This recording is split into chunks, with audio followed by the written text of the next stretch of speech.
छठ महापर्व की शुरुआत नहाय खाए से हो जाती है और उसी समय से व्रती अपने स्वरूप में आ जाते हैं, यानी भगवान भास्कर के प्रति पूरी तरह से समर्पित हो जाते हैं। और ये नज़ारा पटना के गंगा किनारे का है, जहां व्रती अपने आप को शुद्ध करते हुए महापर्व की ओर आगे बढ़ रही हैं। नहाय खाए के मौके पर गंगा में डुबकी लगाकर भगवान भास्कर को नमन कर, एक तरह से कहें पहला अर्घ देकर अब इस व्रत को आगे बढ़ाती हैं। क्योंकि भगवान भास्कर के पूजन का जो विधान है उसमें शुद्धता और पवित्रता का खासा ध्यान रखा जाता है, इसलिए गंगा जल को सबसे ज़्यादा महत्व दिया जाता है। और ऐसी मान्यता है कि गंगा जल के बिना कोई भी अनुष्ठान पूर्ण नहीं होता है, यानी शुद्धता और पवित्रता के लिए गंगा जल जरूरी है। तो अनुष्ठान की शुरुआत करते कुछ व्रती आपको तस्वीरों में दिख रहे होंगे कि ये व्रती सीधे अब अपने अनुष्ठान की शुरुआत कर रही हैं। नहाय खाए से इसकी शुरुआत होगी, व्रत आगे बढ़ेगा और इसकी प्रारंभिक जो स्थिति है वो गंगा किनारे है, यानी गंगा में स्नान करके अपने को शुद्ध और पवित्र करके व्रत को आगे बढ़ाने का जो सिलसिला है वो साफ तौर पे देखा जा सकता है। ये जो व्रती हैं गंगा किनारे, ये तस्वीरों में साफ तौर पे दिखाई दे रही होंगी कि जो पूजन का जो विधान है उसको आगे बढ़ाते हुए, और जो उनके सहयोगी हैं यानी घर परिवार के लोग हैं सहयोग करते हैं। ऐसी मान्यता है कि व्रतियों की सेवा करना सबसे बड़ा धर्म है और उससे भी उतना ही पुण्य प्राप्त होता है जितना व्रती को व्रत करने के बाद पुण्य की प्राप्ति होती है।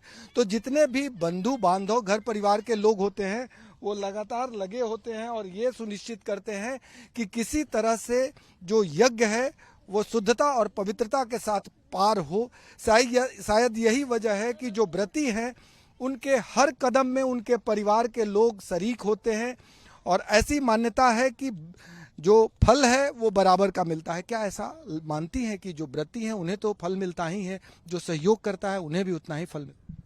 जी, जो पूजा करती है उनको तो मिलता ही मिलता है, वो तो सबके लिए पूजा करती है ना। और जो निष्ठा के साथ करेगा भगवान जी जरूर उनके लिए कुछ सोचेंगे, ये तो है। सेवा देता है मतलब पूजा में सहयोग करता है, उसे कितना है, बस निष्ठा होना चाहिए। पूरा निष्ठा के साथ करेंगे तो भगवान जी तो सबके लिए है। क्या सोचती हैं एक सहयोगी के रूप में आके सेवा जो कर रही हैं अपने माता जी का, या जिनको उम्मीद रहती है कि सहयोगी को भी उतना ही पुण्य मिले? जी, सेवा करना तो बहुत ज़रूरी है और ये पर्व ऐसा है, छठ का पर्व, कि सब मिलजुल के हम पूजा पाठ में मदद करते हैं, मिलजुल के पूजा करते हैं, बस यही।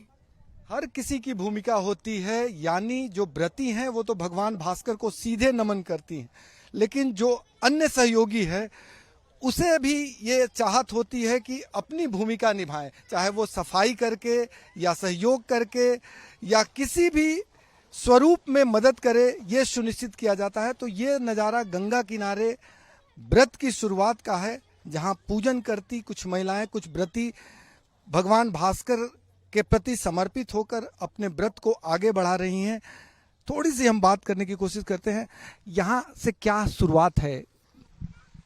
ये छठ पर्व का महान पर्व है और आज हम लोग का नहाय खाए है, जो श्रद्धा पूर्वक हम लोग आज के दिन का शुरुआत करते हैं और बिना लहसुन प्याज का एक टाइम खाते हैं नहा वहा कर, और गंगा माँ में स्नान करके और पूजा पाठ करके पहले गंगा को याद करते हैं, उसके बाद व्रत का शुरुआत करते हैं हम लोग। उसके बाद ये 3 दिन का महापर्व है, बहुत आस्था और विश्वास का पर्व है। छठ माँ सब पे सबको भाई कृपा बनाए रखें और ये व्रत अच्छे से सबके लिए संपन्न हो। ऐसी मान्यता है कि छठी मैया बिना गीत के कुछ नहीं सुनती हैं। गीत गा दे। गंगा बहे जमुना बहे सरजू बहे, तीरे तीरे तीर बेनी बहे, ओही घाटे उतरले आदित्य माल, अपनी अर्घ लेवे अपनी महिमा दिखावे।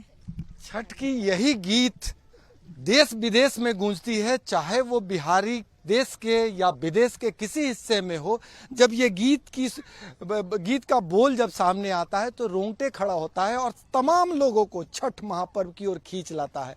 तो ये खास फेस्टिवल है, महापर्व है, और इस महापर्व में सिर्फ व्रती ही नहीं, उनके सहयोगियों की भी भूमिका उतनी ही होती है और एक महापर्व के रूप में पूरा बिहार ही नहीं, अब पूरा देश भी मनाता है। हम लोग तो सालों भर इंतजार करते हैं और हमारे यहाँ परंपरा है कि हम चैती छठ भी करते हैं, तो 2 बार हो जाता है और कभी किसी का तबीयत भी खराब हो जाता है तो सूर्य भगवान की कृपा से वो ठीक हो जाता है उस दिन तक। और हम लोगों का महान आस्था है इस पर्व में, और हम लोग अपने से नहीं करते हैं लेकिन अपने पूरे परिवार के साथ करते हैं और उनका भी पूरा सहयोग मिलता है। और इस पर्व का बहुत पावन महत्व है और ये आस्था का महापर्व है। मेरा नाम अशोक कुमार रहा है, मैं पटना हाईकोर्ट में। हाईकोर्ट की जरूरत नहीं है। छठ एक ऐसा त्योहार है जो हर बिहारी के दिल में समाया हुआ है। मैं बस छठ के बारे में एक लाइन कहना चाहता हूँ। Chhath is not just a festival, it's an emotion of every Bihari. सहयोगी कैमरामैन राकेश के साथ भारत एक्सप्रेस के लिए पटना से आशुतोष कुमार।